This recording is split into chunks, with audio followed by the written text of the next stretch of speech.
It was my 22nd birthday, and I was standing on the steps of City Hall, stood up by my 3 fiancées.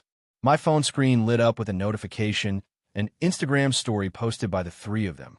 They were clustered around Liam Caldwell's hospital bed, making a heart shape with their hands. A lifesaver is far more important than a fiancé. Julian will understand, they had replied in the comment section. I turned away from the building and dialed the number at the very bottom of my contacts list. Sloane Sterling, does that proposal you made 2 years ago about a quick marriage still stand? Later, when the 3 Van sisters were pounding on our door, weeping and begging, Sloane was busy teasing our cat with my parents' ancestral emerald pendant. The pendant? I ripped it off Liam Caldwell's neck ages ago. It was part of the dowry. I wrapped my arm around my wife's waist and chuckled softly. Now it's just a toy for the cat. Outside the floor-to-ceiling windows overlooking the Charles River, the mournful cry of the doves could no longer be heard. The marble steps of a City Hall annex radiated a chill that didn't belong in July. The red LED numbers on the electronic display board burned like branding irons, searing my eyes. It was 9:17 a.m., 47 minutes had passed since our scheduled appointment to sign the marriage license with the Advance sisters. The velvet ring box with gold trim left deep indentations in my palm. Inside lay 3 engagement rings side by side. Victoria's classic 6-pronged diamond, Audrey's sapphire with a diamond halo, and Chloe's vintage rose gold with floral engravings. My parents had designed them personally before they passed, commissioning a master jeweler to craft them by hand. They carried the weight of their expectations for our future, but now they felt like 3 invisible shackles. My phone screen lit up again.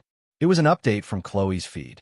In the photo, the 3 sisters were wearing bright festive dresses, surrounding Liam Caldwell in his hospital bed, their fingers forming a large collective heart shape.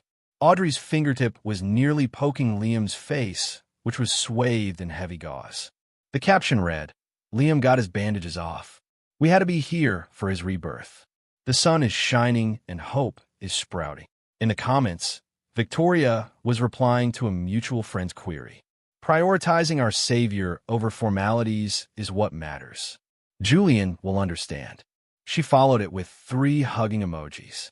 My heart felt as if it were being squeezed by an icy hand.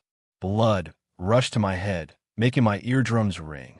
Liam Caldwell, the son of the Vance family's housekeeper, 3 months ago, in a sudden car accident, had descended like a guardian angel, pushing the 3 sisters out of the way of an oncoming truck. That hero's save the beauty moment had completely upended the trajectory of my life. Once, Audrey would stubbornly save the biggest, reddest cherry on my birthday cake for me, her eyes sparkling as she said, "Julian, the sweetest one is for you." Now, she had memorized every dietary restriction Liam had, lecturing the nurses repeatedly about not putting a single scallion in his soup. Victoria, the shrewd and capable CEO of Vance Enterprises, was now diverting all the massive social capital she had accumulated in business school to find top neurosurgeons from around the globe for Liam.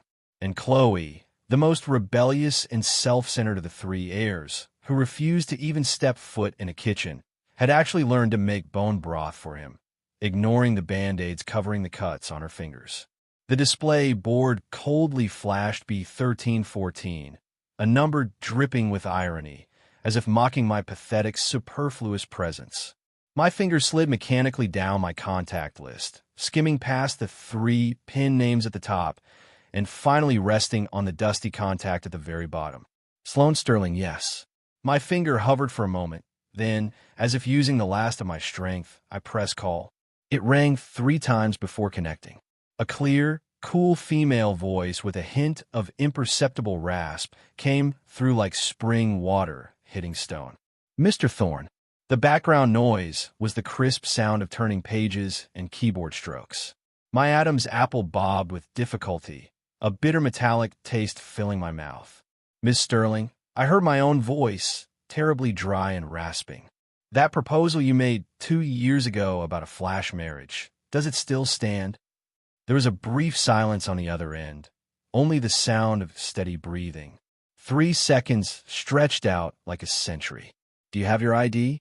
Her voice was devoid of ripples, as if confirming the completeness of the file. In my suit pocket, I subconsciously pressed a hand to my chest. "Wait right there." Her command was concise and powerful. The final syllable before she hung up cut through the air like a blade grazing porcelain, carrying an unquestionable certainty. 10 minutes later, when Sloane Sterling appeared, she brought a tsunami of presence that instantly swept away the stifling air at the City Hall entrance. She wore an impeccably tailored burgundy satin blouse, the collar slightly open to reveal a slender but strong collarbone, tucked into sharp, high-waisted black trousers that accentuated her long legs. 2 lustrous pearls on her earlobes swayed gently with her brisk staccato steps, refracting a warm glow in the sunlight. The scent of cool vetiver mixed with faint cedarwood swirled around her, creating a small vortex that dispersed the surrounding humidity. She didn't even glance at the gilded emblem above the door that symbolized worldly commitment. Her gaze landed precisely on me, scrutinizing and assessing. A heavy leather legal binder hit my chest with significant force, a declaration of war, prenuptial agreement. Key points are highlighted in yellow. Read it carefully. Her voice was calm. All equity and stock options in Thorne Industries are completely segregated from your personal marital assets. My firm, Sterling Law, has completed independent asset notarization prior to marriage. All profits and debts are unrelated to you. Any new property acquired under individual names post-marriage is considered personal property unless otherwise agreed in writing. In short, she finally looked up, her sharp gaze sweeping over the empty space beside me, her lips curling into a faint, almost mocking arc. Financially, we owe each other nothing. Emotionally, we take what we need. It seems the Vance sisters have a full schedule today. She asked the question, knowing the answer, the sarcasm in her tone like a fine needle. I gripped the cold edge of the binder, my knuckles turning white. They're at the hospital watching Liam Caldwell get his bandages off. Every word felt like it had to be torn from my throat. "Oh, how touching," she let out a soft scoff, pulling a Mont Blanc fountain pen from her crocodile skin briefcase. With fluid movements, she uncapped it, revealing the platinum nib, glinting coldly. "Sign this, and I'll help you nail this earth-shattering friendship of theirs to the most conspicuous pillar of shame in advanced family history books for future generations to admire." "Deal." She shoved the pen into my hand. The cold metal made me shiver slightly as the ink flowed to form the name Julian Thorne. It felt like burning the boats behind me. Just as the last stroke landed, a piercing screech of brakes tore through the air nearby. A flashy red sports car slammed to a halt at the curb. Chloe Vance didn't even wait for the car to stop fully before leaning halfway out the window. Her carefully styled chestnut curls whipped into a mess by the wind, looking like a ball of angry fire.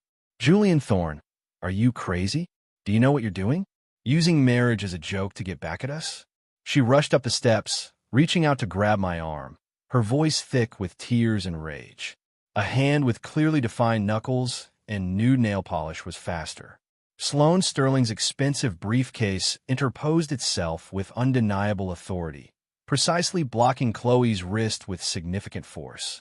"Miss Chloe Vance." Sloane's voice wasn't loud, yet it cut clearly over Chloe's panting and the traffic noise. With elegant movements, she pulled 2 red booklets from her bag, still smelling of fresh ink. She opened them. The official seal and the bold words "marriage certificate" reflected blindingly in the July sun. "Please mind your manners. Allow me to introduce this." She turned sideways, her calm gaze landing on me with a strange territorial possessiveness. "This is my husband, Julian Thorne." Audrey Vance had also gotten out of the car. Her face was pale, lips trembling slightly. Her meticulously applied makeup couldn't hide the panic and trace of guilt in her eyes. Her nails dug deep into her palms. Her voice choked with sobs. "Julian, we know we were wrong today. We went too far. But Liam, he really needs us by his side. Today is the day he sees the light again. It's significant. Sees the light again. Did he need all 3 of you there, holding hands in a circle performing a Care Bear stare to transfer the power of sight to him. Sloane laughed outright, as if hearing the most absurd joke. The sound was crisp but freezing. Last I checked, ICU visitation in this city is strictly limited to 2 people at a time. What does Mr. Caldwell have? Some rare, century-old hysteria that requires 3 guardians to suppress simultaneously. Or, she leaned forward slightly, her gaze sweeping over the sisters like a scalpel. Do you think that by huddling together, you can summon a dragon to grant his recovery? Chloe was shaking with rage, pointing a finger at Sloane. You, who do you think you're bossing us around? Victoria Vance was the last to exit the vehicle. Her face was dark enough to drip water, and even her tailored cream power suit couldn't suppress the low pressure radiating from her. She didn't look at Sloane. Her cold gaze was pinned directly on my face. Julian, have you made enough of a scene? Come to the hospital with me. Apologize to Liam, and I can pretend this never happened. Otherwise, the threat was unspoken but clear. Snap! Sloane closed the marriage certificate. The sharp sound was like a slap in the face, cutting off Victoria's words. She tucked the booklet neatly back in her clutch, her movements practiced. Otherwise what? CEO Vance. She met Victoria's gaze without backing down an inch. Let me remind you, we live in a society governed by law. Coercing someone's marital freedom and interfering with a legal marital relationship, in serious cases, can result in up to 3 years in prison. Would you like me to issue a detailed legal opinion for you? Free consultation for the sake of you being my husband's former fiancé's family. She enunciated the word former with crystal clarity. The air seemed to freeze. The 3 Vance sisters wore varying expressions of shock, anger, and humiliation. Sloane ignored them, reaching out to naturally link her arm through mine, her grip firm. Mr. Thorne, standing here in the wind, watching a drama, isn't a good omen for newlyweds. Let's go home. She pulled me, still somewhat dazed, down the steps toward her black Bentley Bentayga parked at the curb. The car door slammed shut, cutting off the 3 pairs of emotionally complex eyes and the suffocating atmosphere behind us. The engine roared to life and merged into traffic. The piercing red numbers of the City Hall display board shrank in the rearview mirror until they vanished completely. The car drove into an exclusive, quiet villa district by the river. Finally, it stopped in front of the magnificent Vance estate, a place that held too many of my memories and brought endless bitterness. But our destination was the guest house next door, a slightly smaller modern minimalist structure known as the West Wing. My heart jolted. The West Wing. When a Vance family faced a financial crisis years ago and had to auction off parts of the ancestral estate, the West Wing was bought by a mysterious buyer at a premium. It had been the talk of the circle. Sloane opened the smart lock with her fingerprint and passcode without batting an eye. Behind us, the heavy black iron gates of the main Vance estate slammed shut with a bang, as if venting the owner's furious rage. In the courtyard, a 100-year-old Buddhist pine stood tall and lush, casting a large, cooling shadow.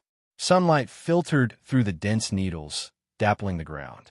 The environment was secluded and elegant, a sharp contrast to my chaotic state of mind. Sloane kicked off her Manolo Blahnik heels, stepping onto the cool cobblestone path with bare, pale feet. Completely unbothered, she casually slid the dazzling diamond ring she had worn at City Hall off her ring finger. Without looking, she tossed it into the koi pond under the pine tree. The calm water rippled, startling a school of fat koi into scattering. Remember to fish that out after the performance, she glanced back at me. Her tone was light, as if discussing the weather. High-grade moistite, $300 for the pair. The plating will fade if it soaks too long. She seemed to have seen right through the complicated flash of emotion I felt looking at the ring. I looked at her, the question in my heart finally bursting out. How did you buy the West Wing? When this was no coincidence, she walked to the rattan swing in the center of the courtyard and sat down, swaying gently. Sunlight danced on her burgundy shirt. I bought it the day you were kicked out by the Vances. Her voice was calm, yet dropped a boulder into my heart. To be precise, it was when the Vance family used the custody excuse to mortgage the Thorne ancestral home. which is now the main part of the Vance estate, to the bank to cash out $3 million for Liam Caldwell's astronomical medical bills. The court auctioned the West Wing's separated deed, and I picked it up. What did Mr. Thorne forget? She looked up, her sharp gaze fixing on me, holding a trace of imperceptible pity and anger. Memory tore open like a rusted blunt knife. The buried pain surged out. My parents' only personal effect left after the plane crash. That jade double Pisces pendant. Exquisite water, master carving. Victoria had held it then, speaking earnestly. Julian, next week's charity auction is very high profile. The Vance family needs an heirloom piece to anchor our reputation. This pendant was your parents' beloved item. It's significant. Lend it to me for a few days. I'll return it right after the auction. I was drowning in grief and the complexity of the upcoming union with the Vances. I had no defenses against her. 3 months later, when I went to the hospital to visit Liam, I saw that pendant clearly through the open collar of his hospital gown. The emerald green fish eyes were pressed tightly against his pale, protruding collarbone. The anger and betrayal I felt in that moment nearly drowned me. But against the sisters' claims that Liam needed it for good luck, and this was the Vance family's repayment for his life-saving grace, my question seemed so pale and weak. The pendant became a poisoned thorn in my heart and Liam's trophy of victory. Sloane suddenly stood up and walked over to me. She was half a head shorter than me, yet her presence was overwhelming. She extended cold fingertips, callous from flipping through case files, and forcefully grabbed my chin, forcing me to look down. And yours? The value is exceptionally large. The circumstances are exceptionally serious. The sentencing, she dragged out the tone, admiring Liam's worsening complexion. The Vance family gave it to me. Victoria gave it to me with her own hands. How? Is it a legal possession? Liam argued excitedly, gripping the armrests. Being generous with my husband's ancestral property, Sloane looked like she had heard the world's biggest joke. Suddenly, she reached out and yanked the red string tight. Cash, startled, let a sharp yowl and scrambled up the tall pine tree. The pendant swung high and then dropped, dangling dangerously before Liam's eyes. The three Vance sisters have water in their brains. Their logic is cemented by so-called gratitude. Their moral baselines are sliding. I get that. Sloane's voice turned cold. Each word dropped like an ice spear. But the law didn't flood its brain along with them. Possession is possession.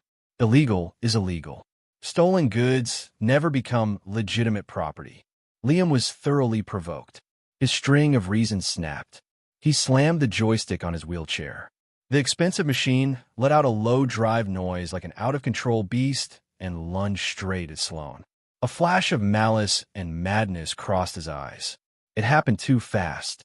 Acting on instinct, I reflexively stepped sideways, shielding Sloane completely behind me.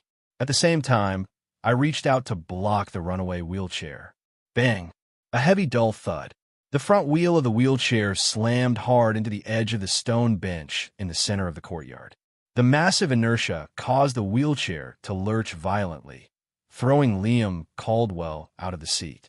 He hit the cold cobblestone ground hard, sprawling awkwardly.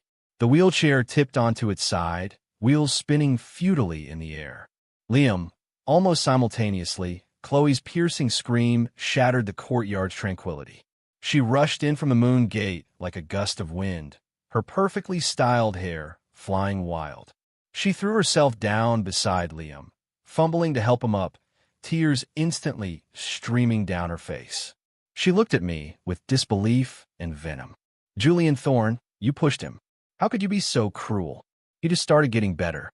She looked as if her heart was breaking, as if Liam were her entire world, a sacrificial ritual of emotion. Audrey followed close behind, seeing Liam groaning in pain on the ground. Her face went deathly pale. Without thinking, she raised her hand and swung it viciously toward my cheek, crying out, "Julian, you've gone too far." A faster, stronger hand intercepted Audrey's wrist with precision. Sloane stepped out from behind me, her eyes cold as frost. Her slender fingers clamped onto Audrey's wrist like iron pincers, her thumb pressing exactly on a pressure point. The small, sharp lawyer's badge she wore pressed hard against Audrey's pulsing vein. Ms. Audrey Vance. Sloane's voice wasn't loud, but it carried a bone-chilling coldness that everyone heard clearly. Assaulting someone in public, attempting to slap my husband. Minimally, that's attempted battery. Maximally, it's assault. Do you need me to recite the specific statutes and sentencing guidelines right now? Or shall we call the police to define if this constitutes attempted domestic violence? Although her lips curled into a cold arc, given your current relationship, the term domestic hardly applies anymore. Audrey's wrist was in agony. Her face flushed red then white, a mix of anger and fear. She struggled, but couldn't break free, biting her lip as tears welled up. At that moment, Victoria finally appeared in the shadow of the moon gate. She was holding a steaming white porcelain medicine jar, clearly intending to deliver medicine to Liam. The chaotic scene made her frown, but she quickly recovered her usual cool, condescending demeanor. She didn't look at Liam on the ground, nor did she acknowledge her sister's predicament. Her cold gaze swept over me and Sloane like a searchlight, finally locking onto my face with deep disappointment and contempt. Julian, her voice was low, but it hit like a heavy hammer, leaving the Vance family, leaving the support of us sisters. What do you think you have left? You are nothing. She had said the same thing when my parents first died, and I took over the crumbling Thorn business. Back then it was meant as encouragement. Now it was just cold negation and severance. Sloane suddenly laughed. The smile was beautiful but devoid of warmth, like light reflecting off ice. She released Audrey's hand and abruptly yanked off the platinum chain I had been wearing hidden under my shirt. Hanging from it was another Thorn family heirloom, a men's ring set with a rare South African blood diamond. The significance and value of this ring were far beyond ordinary jewelry. The platinum band spun nimbly in her pale fingers, creating a dazzling arc in the sunlight. The diamond, deep as pigeon blood and shockingly large, refracted heart-stoppingly magnificent fire. Fire. Recognize this? CEO Vance. Sloane's voice held a strange rhythm as she turned to a slightly pale Victoria. The Thorn family's Crimson Heart, one of the largest, highest clarity blood diamonds ever found in the De Beers mines. Cut and set by a Cartier legend.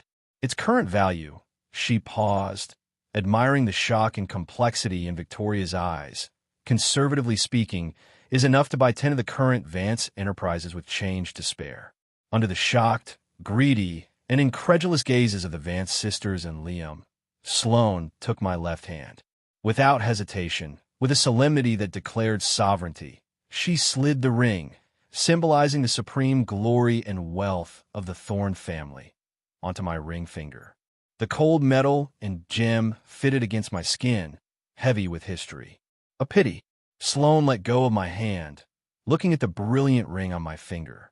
Her tone held a sliver of regret, but her eyes shone with victory. Now it can only be a decoration on my husband's hand, a married man's accessory. She emphasized the word married, her cold smile deepening as she scanned the sisters' pale faces and the unconcealed jealousy in Liam's eyes.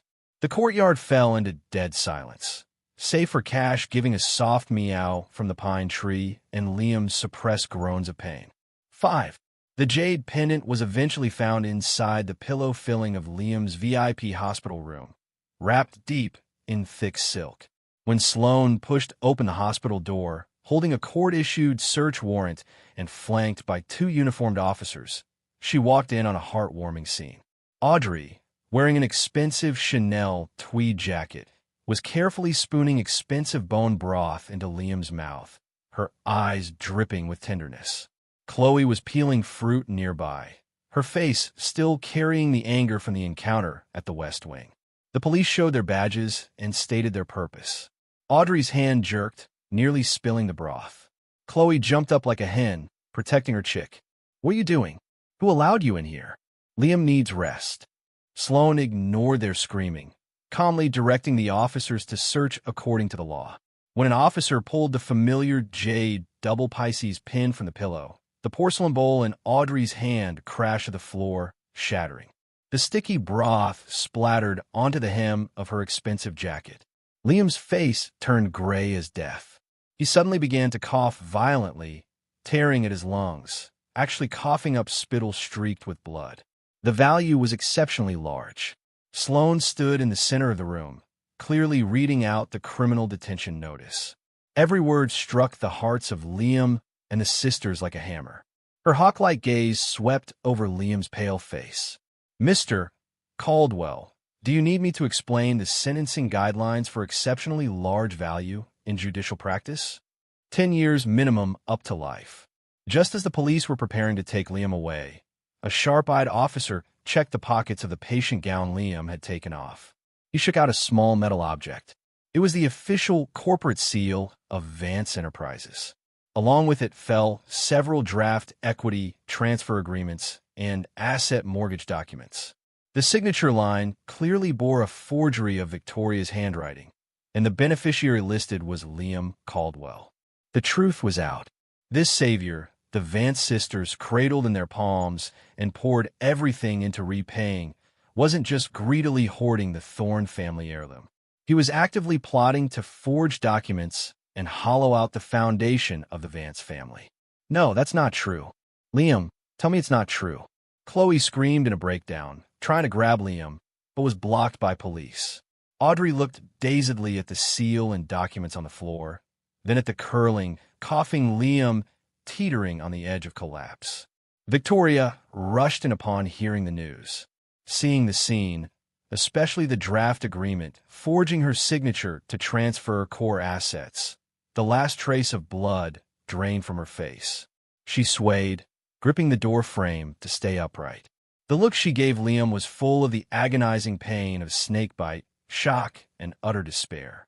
Chloe's curses, sobbing, Liam's coughing, and the police orders intertwined, alerting the entire VIP floor to the farce. The courtroom was solemn. In a gallery, the three Vance sisters huddled in a corner like 3 wads of cotton ruined by a storm, showing none of their former glory. Audrey's Chanel jacket, stained with broth, looked particularly jarring and pathetic. Victoria clutched a crocodile-skin notebook filled with terrifying words like debt liquidation, asset freeze, and bankruptcy risk. Her bun was no longer impeccable. Strands of graying hair fell loose, sticking to her sweaty forehead. Chloe stared dead at the defendant's dock where Liam sat in prison gray, looking haggard, then shot resentful glances at me, sitting in the witness section. Her red-nailed fingers dug deep into the leather of the seat in front of her, leaving jagged marks. During a recess, she finally couldn't hold back. She rushed to my seat, her voice thick with tears and hate. "Julian, you knew all along, didn't you? You watch him destroy the Vance family step by step. You just watched. Why didn't you stop it? You hate us, so you wanted to see the family completely ruined to be happy." Her accusation was sharp and desperate. I slowly turned my head, my gaze calmly meeting her red, bloodshot eyes. With a slight movement of my wrist, the crimson heart diamond ring on my finger refracted a cold, luxurious stream of light onto the courtroom lamps. Inside the band, the laser engraving Sloane flashed by. I didn't watch him destroy the Vance family. My voice wasn't loud, but it reached her ears clearly, as well as the ears of Victoria and Audrey, who were straining to listen nearby. You did. You did. You personally warmed that greedy thing against your chest, feeding him with the flesh and blood of the Vance family. It was strong enough to turn around and swallow you whole, blow you whole. Every word was a needle dipped in ice, piercing into their already riddled hearts. The final gavel fell. The judge's voice echoed through the courtroom, cold and just, sentencing Liam Caldwell to 12 years in prison for larceny, exceptionally large value, forgery of corporate seals, and contract fraud. In the gallery, the suppressed, desperate sobbing of the Vance sisters wove a dense net over their heads, announcing the complete end of an era. As we left the court, Victoria, walking on unsteady legs, caught up to Sloane and me. Her once sharp eyes were now bloodshot, filled only with exhaustion and a final, struggling plea. "Juliet," her voice was dry and raspy, carrying an unprecedented low posture. "The West Wing, that house, could you lend it to us, sisters, temporarily, just for shelter, or name a price?" The main Vance estate had long been seized by the bank. They truly had nowhere to go. Sloane stopped and turned around. She didn't speak. She simply took her phone from her Birkin bag with composed movements, unlocked it, pulled up an interface, and calmly held the screen before Victoria's eyes. It was a successful bank transfer record. The string of zeros in the amount column was enough to make anyone gasp. The recipient was the largest creditor bank of the Vance Group. MS. Vance. Sloane's voice had no fluctuation, stating an objective fact. 3 minutes ago, on behalf of my husband, Mr. Julian Thorne, I settled the final and most critical outstanding debt and interest of the Vance Group. The bank's foreclosure procedure on the main estate will terminate immediately.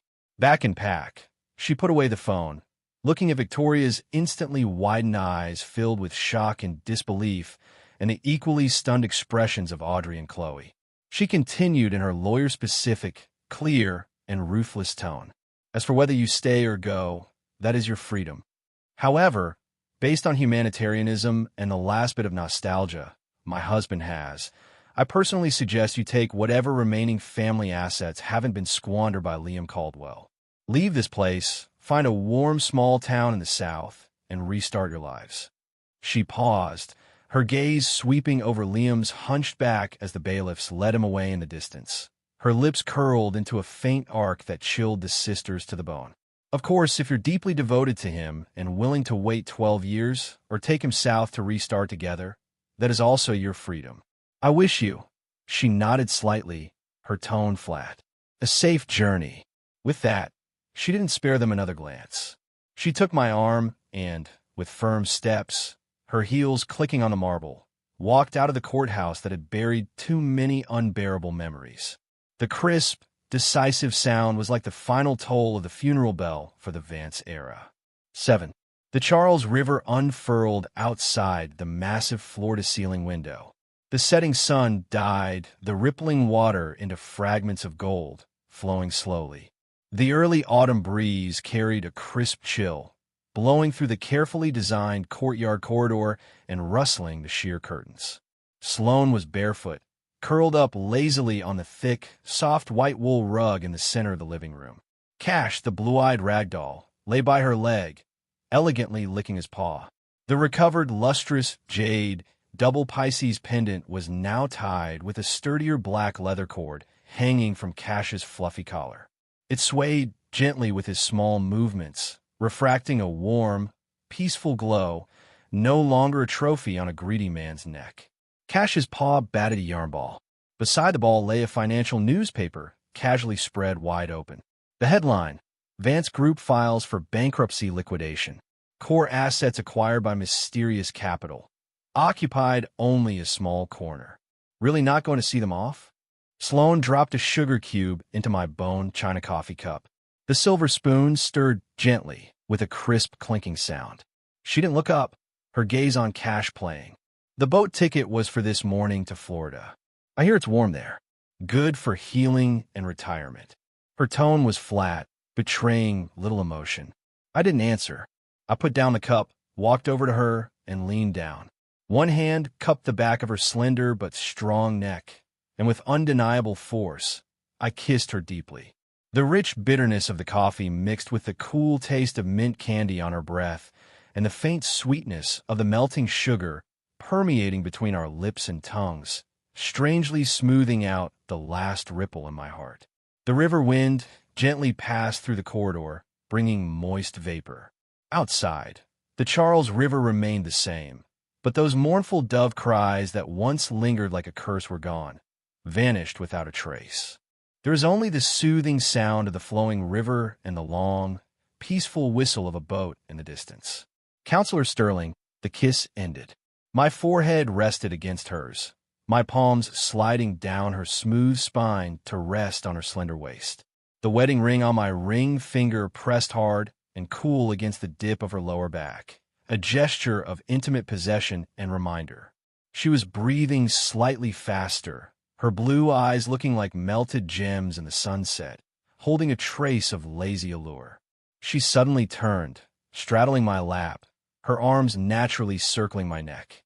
The movement caused her loose silk robe to slip off one shoulder, revealing an exquisite collarbone. As she moved, the marriage certificate on the coffee table was knocked over, falling with a soft thud into Cash's soft, warm fur. The cat merely glanced up lazily, then went back to playing with his yarn.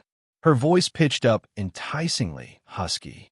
That day, my fingers tangled in a lock of her slightly curled hair at the city hall steps. Why did you agree so quickly? That flash marriage proposal. The question had been circling in my mind for a long time. She laughed low in her throat, a vibration against my chest. She extended her index finger, the tip cool, and gently undid the first button of my shirt, then the second. Her movements were unhurried, teasing, because her gaze landed on my collarbone, rising and falling with my breath, focused and heated, as if admiring a rare treasure. Your junior year at the Ivy League debate championship finals, as the fourth speaker for the opposition, when you turned the tide in the last 30 seconds and crushed my law school's team. Her finger lingered on my collarbone, tracing the lines there. You stood up for your closing statement, so agitated that your collar popped open. The second button was loose. Her voice dropped thick with a hazy glaze of memory and undisguised desire. I sat in the audience, watching your skin flush slightly with adrenaline and heat, watching a bead of sweat slide down your Adam's apple and disappear into your open collar. Watching the sexy line of your collarbone tense under the stage lights, she leaned down, her warm lips almost touching my ear, her breath hot. I thought to myself, it's a shame for such a beautiful collarbone not to wear an exclusive wedding chain. I had to lock it up myself and carve my name on it. The answer was completely unexpected. Not for calculated interest, not for sympathy.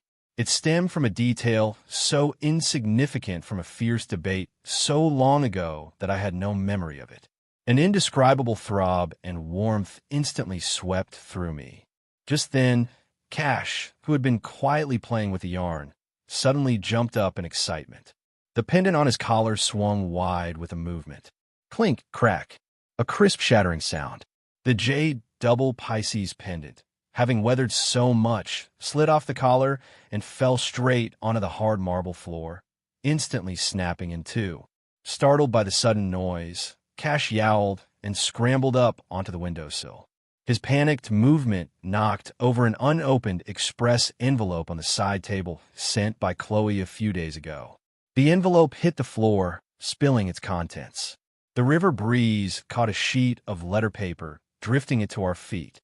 The final line was clearly visible, going in circles, tasting the bitter fruit. We finally understand the doves on the river didn't disappear. They just flew south to warmer weather. And we too have reached the time to leave. I am sorry, and thank you for your final mercy. Wish you and Miss Sterling happiness. Sloane looked at the shattered jade on the floor, then at the line of text. There was no regret on her face. Instead, she looked relieved. She bent down, picking up half of the broken jade that still held a warm green hue, and pressed it into my palm. The broken edge was sharp but no longer cold. It's for the best, she said softly, her tone carrying the release of dust settling. Some things need to break so we can heal. Out with the old, in with the new. She looked up, her gaze passing through the massive window to the outline of the mountains across the river. The golden glow of the sunset outlined her perfect profile, and a rare, touching flush appeared at the base of her ear. Tomorrow, the weather looks nice. Her voice suddenly became very light, holding a trace of imperceptible nervousness and anticipation. Shall we go to Mount Auburn Cemetery to see Mom and Dad? We should tell them. She paused, taking my hand and placing it gently over her still flat abdomen.